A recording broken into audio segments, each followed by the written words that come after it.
Deməli bu tərbiyəsiz zabor pişiyi bu qədər kişinin içində səhnəyə çıxıb başlayır naməhrəm işlərlə məşğul olmağa. Cəmaət uyda bu neynir ala deyərkən, hələ bunun modern və qəlbi təmiz sevgilisi bütün olub bitəni kənardan izləyir. Firdovsi, sənə ayıb olsun. Həqiqətən sənə ayıb olsun. Deməli hamı kimi bağajında gözləyən Bihtərimiz deyir boş dayanmayım, gözləyə başlayır buradakı baby face lələşlə baxışmağa. Bir də nə görsəm yaxşıdır. Bizim bu xanımcığımızın çantası başqası ilə qarışıq düşüb. Elə bundan sonra da Bihtərcik başlayır ingiliscə qan eləməyə. Excuse me. You're sure? You checked it? Yeah. Öz aramızda senarist fikirləşib nağarım neyniyim ki, bu Bixtər çikolata ilə Kıvancı yenə bir araya gətirim. Sonra da bu senaryonu çəkiblər. Hələ işə baxın ki, qızın telefonu da, kaşloku da çantasında qalıb. Ya.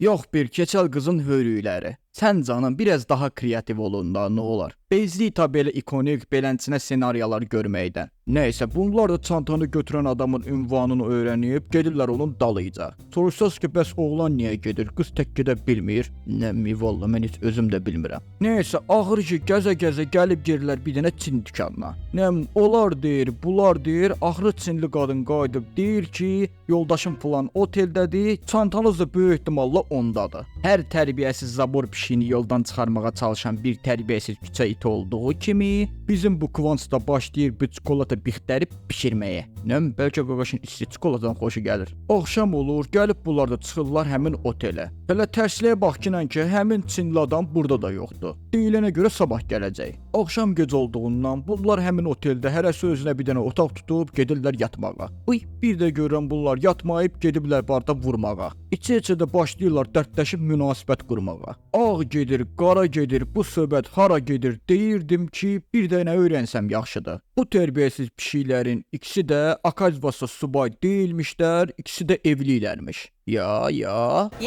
Bunlar da bir gözəl qaynayıb qarşılandan sonra gəlirlər avtobusa ki, otelə qayıtsınlar. Gəlib çatırlar ünvana, tam düşürlər deyərkən qaqaşın yenə ürəyi açıqlığı tutur deyə qapılar bağlanır, bu da qalır avtobusda. Qız da qalır şəhərin ortasında tək başına. Bizim bu tərbiyəsiz zabor pişiyi artıq telefonsuz, kaşloqsuz bu boyda şəhərdə tək başınadır. Belə bu moment vurdum ölməzin biri buna yaxınlaşır ki, davay getdi, sənin simenin gəlib çatıb. Əlbəttə sən bu geyimlə bu şəhərdə gəzəndə nə gözləyirdin bəs? Ya.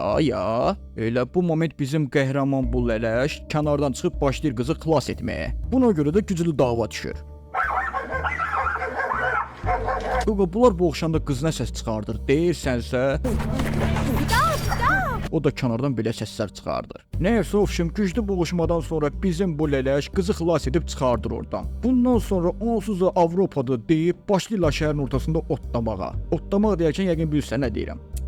Bunlar təmiz, ağın bozun çıxardıblar.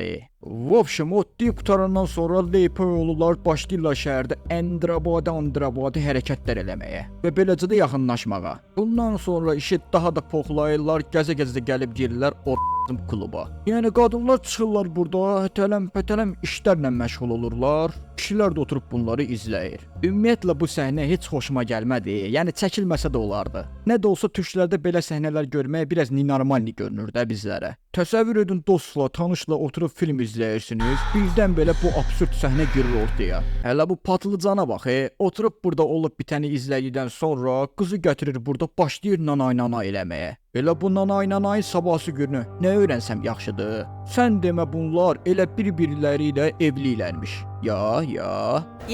Ulan mən deyən, bəs sənin arvadındırsa da bu. Bu qədər erkəyin içində bu arvadının elədiyi hərəkətlərə niyə icazə verdin? Bax niyə? Səndə heç mi özünə hörmət, qiriyyət, namus yoxdur? Nəysə, danışdıqdan əsəbləşirəm uje. Deməli bunların evli olduqları müddətdə sevgiləri və bir-birlərinə qarşı hörmətləri azaldığına görə boşanmaq istəyirdilər. Terapistlər də görüb ki, bunlar boşanırlar, bunlara bu yolu məsləhət görüb ki, boşanmasınlar. Hələ üstəlik bizim bu kişi bala əvvəllər vurub yıxan erkək imiş, erkək. Ay şəbzülləy, bax sən belə əvvəldən sola yumruğu vuran kişi idinsə, Nətər oldu sonradan dəyişdin? Günah səndə deyil. Səni yazıb, yaradıb mənim qabağıma qoyan ssenaristlə rejissordadır günah. Səndə yoxdur günah. Neysə qız bunu xətrinə deyir deyə bu şəngülümdə aeroporta gəlib evə geri qayıdır. Bu bir də görürəm ki, qızla qaça-qaça dalıcan gəlir. Və bunlar da çatırlar bir-birlərinə, maç-maç, quc-quc barışırlar və salam. Bilirsiniz bəs mənə nə çatmır? Demək olar ki, çox filmlərdə qadınların hamısı təhsilli, sabriminli və ən əsas da sadiqdirlər. Kişilər isə heç nə, bilomba poxdular bu filmlərdə. Bəs nə olar, heç mi Hollywood və ya Koreya filmləri izləmirsiniz, ay ssenaristlər? İmkan olanda elə filmlər də izləyin də, nə olar, biraz kreativ olun da, xahiş edirəm. Xahiş edirəm, biraz realistik olun. İllərdə harda tacizci, təcavüzçü və ya erotik filmlər var, hamısında kişiləri əzdiniz. Hələ yetmədi, eyni ssenariləri qızdırdınız, qabağımıza qoydunuz ki, yeyin. Nəysə canciyər, sən bunlara fikir vermə, abunə olub bildirişləri aç ki, mən də bacardığım qədər belə filmləri səninlə bölüşüm. Yəni sən də belə filmləri izləyib vaxtını itirməyəsən.